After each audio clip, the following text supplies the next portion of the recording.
Você já ouviu falar da Septuaginta? Talvez sim, talvez não. Mas o que está por trás dela pode impactar todo o seu entendimento sobre a história bíblica. Sem rodeios, a Septuaginta é vista por muitos especialistas como a primeira Bíblia, traduzida para o grego, e há evidências surpreendentes de que ela influenciou todo o pensamento religioso que viria a moldar o mundo cristão.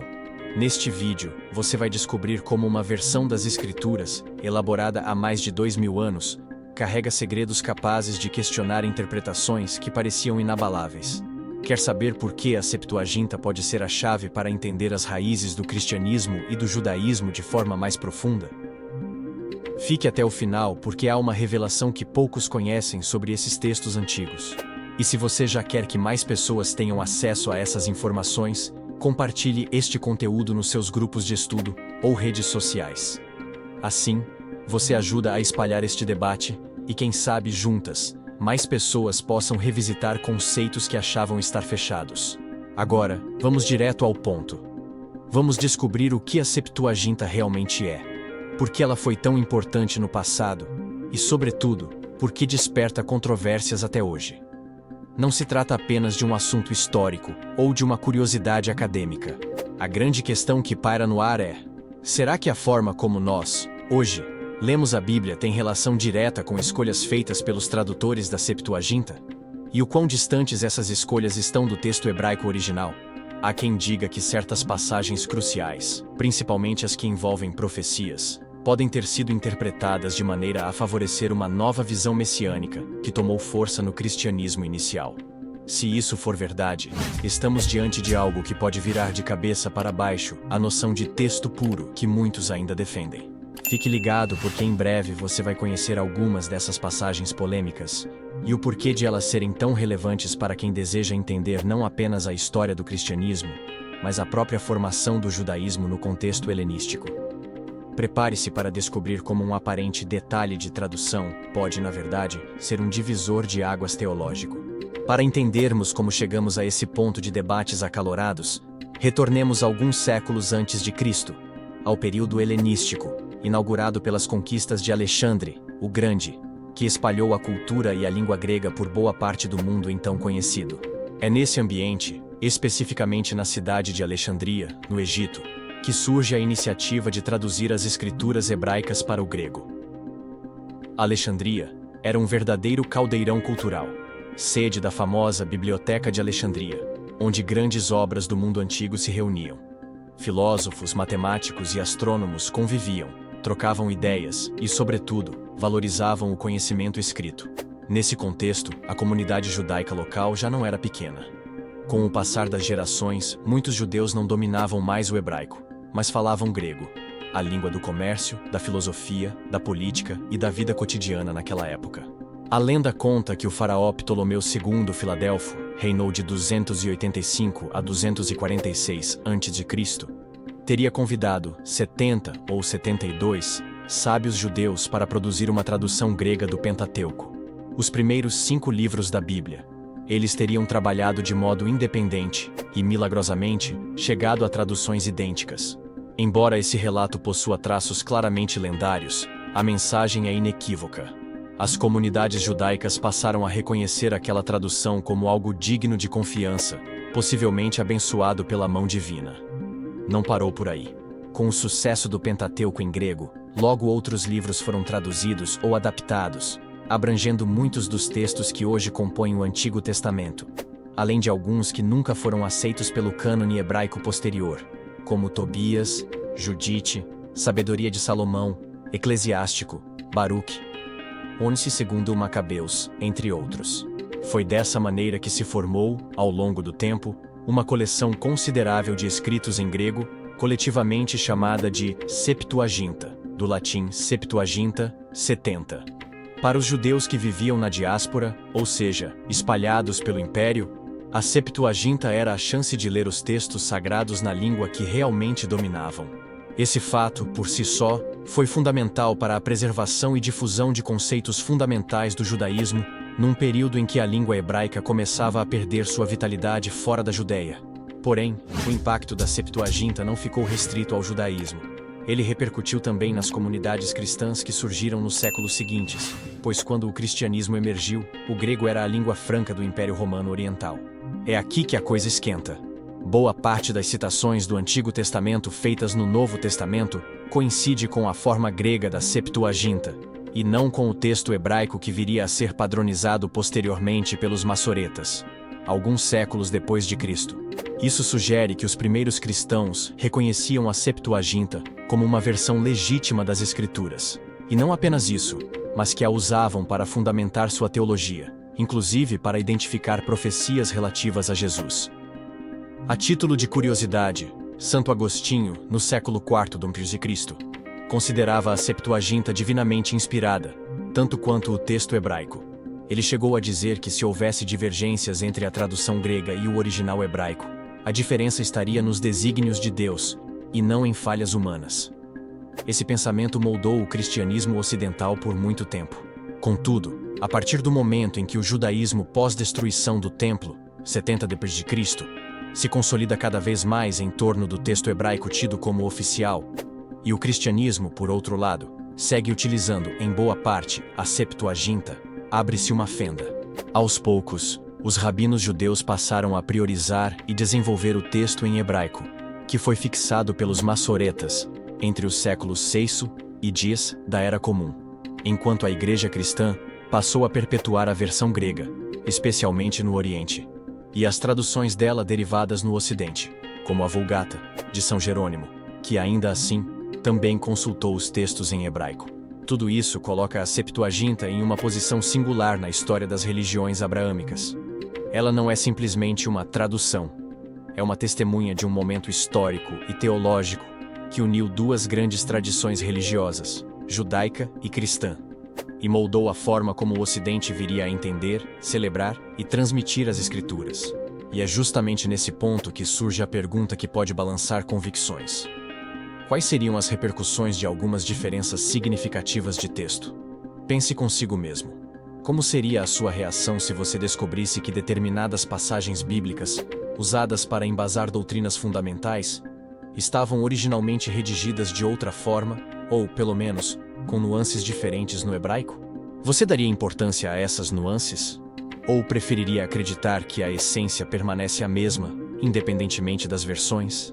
Você estaria disposto a rever alguns pontos da sua fé ou da sua interpretação histórica, se descobrisse que a igreja primitiva ou os sábios judeus de Alexandria enxergavam certas profecias e termos de modo diferente daquele que está atualmente em muitas traduções modernas? E se pequenos ajustes em palavras-chave pudessem mudar radicalmente o sentido de uma profecia messiânica ou de uma lei judaica? Essa reflexão pode ser especialmente impactante se você participa de comunidades religiosas que consideram uma única versão textual como absolutamente inquestionável. Mas não se trata de invalidar ou desmerecer tradições, e sim de compreender como a história pode nos contar uma trajetória cheia de nuances. Então, como fica essa tensão entre a tradição e a historicidade dos textos sagrados? Está na hora de abordar algumas dessas divergências que podem realmente fazer você olhar a Bíblia com outros olhos. A profecia de Isaías 7,14. Texto hebraico massorético. Fala de uma alma, um termo que pode significar jovem mulher ou moça em idade de casar. Septuaginta emprega o termo grego parthenos, que significa virgem. Implicações. No cristianismo, esse versículo é usado para apoiar a ideia do nascimento virginal de Jesus. No texto hebraico, a palavra virgem não é obrigatória. Logo, a Septuaginta adiciona um sentido claro de virgindade, que não é unânime na leitura hebraica. Esse detalhe linguístico se tornou um dos pilares da apologética cristã contra as objeções judaicas. Já para as tradições rabínicas, o termo hebraico original não exigiria a leitura de um milagre no nascimento do Messias. Diferenças numéricas em Gênesis e Êxodo. Em alguns trechos, especialmente em listas genealógicas ou datas específicas, a Septuaginta apresenta números diferentes dos encontrados no texto massorético. Às vezes, essas diferenças são mínimas, outras vezes resultam em cronologias significativamente distintas. Implicações. Historiadores que tentam reconstituir cronogramas bíblicos se deparam com dois conjuntos de dados. Por exemplo, quando calculam a idade de personagens como Matusalém, ou somam os anos de reinados de certos reis, há discrepâncias que podem mudar a forma de ler a sequência histórica do Antigo Testamento. Extensões de livros como Daniel e Esther. A Septuaginta possui adições em livros como Daniel, a história de Susana, Bel e o dragão, e Esther, passagens que reforçam uma dimensão mais religiosa da narrativa. Implicações. Para o judaísmo, essas porções são consideradas textos à parte, não inspirados no sentido estrito, enquanto para muitas igrejas cristãs, como a católica e a ortodoxa, elas são aceitas como parte canônica das Escrituras. Isso levanta a pergunta: por que algumas tradições aceitam esses acréscimos e outras não? Livros deuterocanônicos. A Septuaginta inclui livros como Tobias, Judite, Pini e 2 Macabeus, Sabedoria de Salomão, Eclesiástico ou Sirácida, e Baruque, que não fazem parte do cânone judaico e de muitas bíblias protestantes.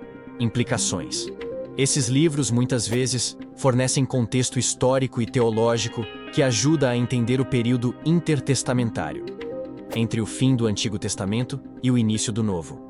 Quem lê apenas a Bíblia protestante tradicional, sem esses textos, perde parte do tecido histórico e cultural que influenciou o judaísmo tardio e o cristianismo nascente. Por outro lado, quem utiliza uma Bíblia católica ou ortodoxa, baseada em parte na Septuaginta, tem acesso a relatos e reflexões espirituais que foram considerados relevantes pela Igreja Antiga. Esses exemplos ilustram como a Septuaginta não é apenas mais uma versão. Ela carrega elementos que podem alterar leituras inteiras de passagem-chave. De forma geral, a crítica textual bíblica, disciplina que compara manuscritos, versões e citações, reconhece que, em alguns casos, a Septuaginta pode ter preservado leituras mais antigas que o próprio texto massorético. Em outras situações, porém, as alterações são interpretadas como fruto de tentativa de harmonização, influências filosóficas gregas ou mesmo lacunas no conhecimento dos tradutores originais. Essa é a verdade chocante sobre a Septuaginta. Longe de ser uma simples cópia do texto hebraico, ela reflete um processo de transmissão e adaptação que influenciou o judaísmo helenista e, consequentemente, o cristianismo. E por falar nisso, há ainda mais um fator que pouca gente discute, mas que pode deixar tudo ainda mais complexo.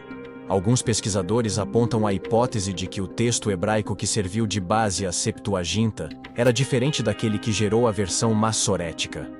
Isso significaria que o hebraico original não era uniforme. Havia possivelmente diversas famílias textuais circulando, e a que sobreviveu no cânone judaico atual, massorético, pode não ter sido a única. Prova disso é que nos manuscritos do Mar Morto, descobertos em Qumran, temos evidências de variações textuais que se aproximam ora do hebraico posterior, ora da tradição refletida na Septuaginta. Esse cenário abre uma pergunta monumental. Será que a Septuaginta preserva um estágio textual mais antigo e legítimo em certas passagens? Não existe consenso absoluto. Alguns acreditam que sim, outros alegam que não passa de alterações inseridas pelos tradutores gregos. Porém, a constatação é inevitável. Não havia apenas uma Bíblia em hebraico no século III ou II a.C.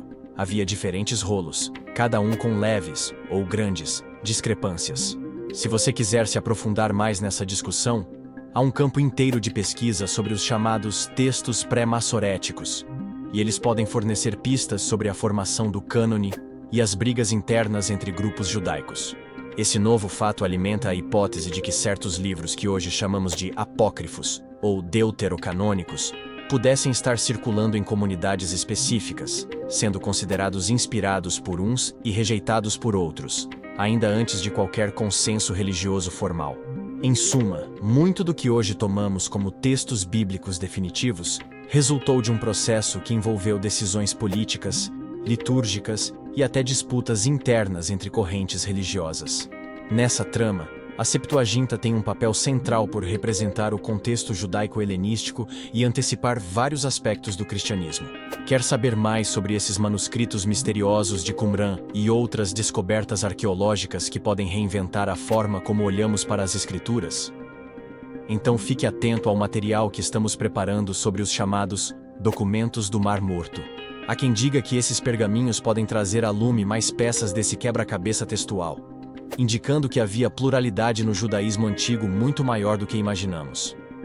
A história da Septuaginta é, ao mesmo tempo, fascinante e inquietante, pois nos obriga a enxergar a Bíblia como um texto vivo, submetido a diversas intervenções ao longo dos séculos. Como então lidar com as discrepâncias e, sobretudo, com as implicações teológicas que delas decorrem? Uma perspectiva possível é a de que a riqueza desse processo de transmissão e tradução testemunha uma busca humana pela compreensão do divino, sujeita a contextos linguísticos, culturais e filosóficos diferentes. Por outro lado, há quem prefira manter uma visão mais rígida, acreditando que a verdade de um texto canônico não pode ser afetada por essas variações. De toda forma, é difícil negar que a Septuaginta ampliou o alcance das Escrituras e, mais do que isso, lançou as bases de interpretações messiânicas que moldaram o cristianismo. Para muitos, esse fato sozinho já demonstra o poder transformador que essa tradução exerceu na história religiosa mundial. Agora que você conhece a importância e as possíveis controvérsias sobre a Septuaginta, reflita. Até que ponto esse conhecimento afeta ou reafirma as suas convicções? Quais perguntas ficam martelando na sua cabeça sobre a forma como as Escrituras chegaram até nós? E, se esse tema lhe desperta curiosidade, de que maneira você pode aprofundá-lo? Seja estudando fontes acadêmicas, seja consultando diferentes traduções ou conversando com lideranças religiosas de distintos pontos de vista, mais do que pedir um comentário comum, proponho algo mais significativo. Compartilhe o que passou pela sua mente ao longo deste vídeo e ajude outras pessoas que estão buscando entender melhor as raízes dos textos sagrados. Sua opinião pode ser o empurrão que falta para alguém iniciar ou continuar a própria jornada de pesquisa.